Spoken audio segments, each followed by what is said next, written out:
Welcome to my interview with the stars of the Hulu and Onyx Collective series, Reasonable Doubt Season 2. Enjoy. Wait. Zan Dumore. Zan. D'Amour.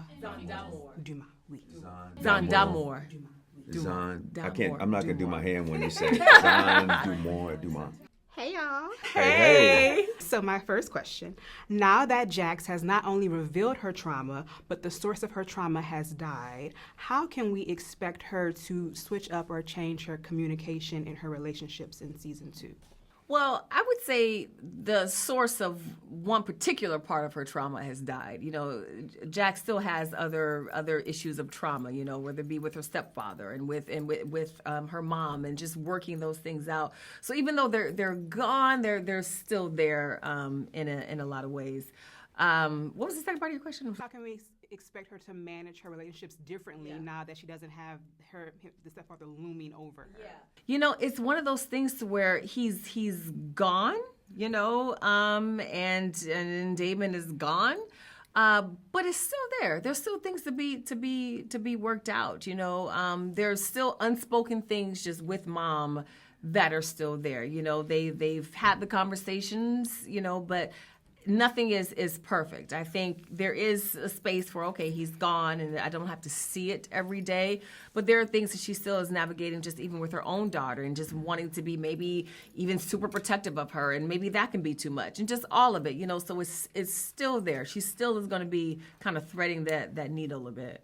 So I feel like Lewis is a great husband, a great partner. This is a good man, Savannah. Yeah. You tell her. But according to Larry, he said that you get into some shenanigans this season. Not the throat clear. The first season, it felt like your issue was like work-life balance between you and Jack. So what can we expect this season now that you're all in counseling? You know, what else do you all need to resolve or work on? Well, I think if season 1 was, if you were to take it as work-life balance, I think season 2 is life balance. It's like, what we have these two lives. How if we're gonna actually walk together, how can we agree so we can? And what is it that we agree on? And I think a lot of it for Lewis is also reconciling the events of the end of the last season and everything else that happened.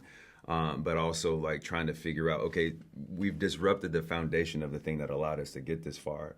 How can we rebuild or patch? What is the thing that we're going to be standing on moving forward? Because otherwise we're going to be on shaky ground, and nothing like that ever lasts long. So a lot of it is reconciling that. And then also just Lewis exploring his own insecurities and his own understanding of what it's like to not only just be a father, to be a husband, but to also just be a man in a world where you may not have all the answers.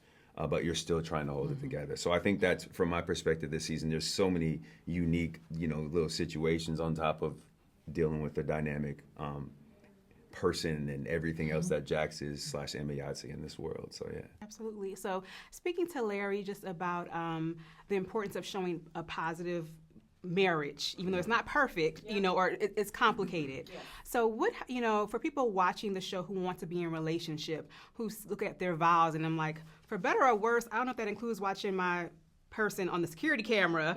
It's testing, I feel like, what people think about the boundaries of relationships, or again, or what for better or worse looks like. Right. So can you all just, what have you learned from your characters just in terms of like, are the things that they're going through acceptable to you, or are they like, are they new to you? Are they okay for you? Do you kind of get what I'm saying? Yeah, I think one of the takeaways from exploring all these relationships is it's really a question of, is it what the perception of what your relationship is, or is it what it actually is behind closed doors when it's two people talking to each other, and that's the foundation, that's the nucleus of it, right? It's like, who are we going to be? And if we don't know that, then what can we ever become? So for me, it's like it's definitely, this season is an exploration of like, you know, there's a version of Lewis that he feels that he has to be, and there's a version of Lewis that's necessary for this relationship to work. So it's like, how do you reconcile those two things and still like hold on to the most? Again, my thing is these situations as well is like Lewis and Jax went through the whole marriage. They did everything, right? But here they are in this moment where they're like, should we stay together? What is this world, you know? I mean, their marriage is just my favorite part of the story, of this story, you know, of this world, is Jax and Lewis. You know, I mean, they are the foundation in that. And, you know, my takeaway from them, just in terms of how it relates to real life, is that it's not perfect. Marriage is not perfect. And so we get the opportunity to see two people trying to figure this thing out. And we may have one marriage to where, you know, maybe you're not a voyeur. Maybe you're not watching your spouse on screen. Maybe you're doing something else, what have you. Everyone has their things, but it's fun to get to see how they work and navigate all of these things out, you know. And that is the joy of the show. And that is why there's so many couples who come up to me and say, we watched the show together. It creates so many conversations and moments, and it's just the best part about it, you know. And me being married myself, you know, I wonder every single time, how is she so accurately reflecting some of these things, you know? And that's what everyone relates to. And so my goal always to bring that truth to it. You know, Ramla has written it. It's my job to portray it, our job to portray it, because that's my favorite part. That's my absolute favorite part. And really quickly, I know that we have Morris Chestnut as our, you know, this season's eye candy. Is he a threat? Do we have to worry about him? Is it just going to be plutonic? I think the answer to that is anytime Morris Chestnut shows up on the set, everyone should be ready because he's going to elevate. He's going to elevate the cast. He's going to elevate the crew. He's going to elevate the scenes. He's going to elevate the world. And then, of course, he's Morris Chestnut. He's going to stir the pot. So Morris the Chestnut. I'm sorry, the middle name. Official name. Should we be worried about, you know, Jackson and Corey's stuff? Look me in my eyes, girl. The answer. Okay. Perfect. Well, thank you for your time. Look me in my eyes, girl. As I'm typing for the newspaper. That's right. Right. That's it. That's it. Well, thank you so much. I love the color coordination. Oh, thank you. Thank you. Thank you.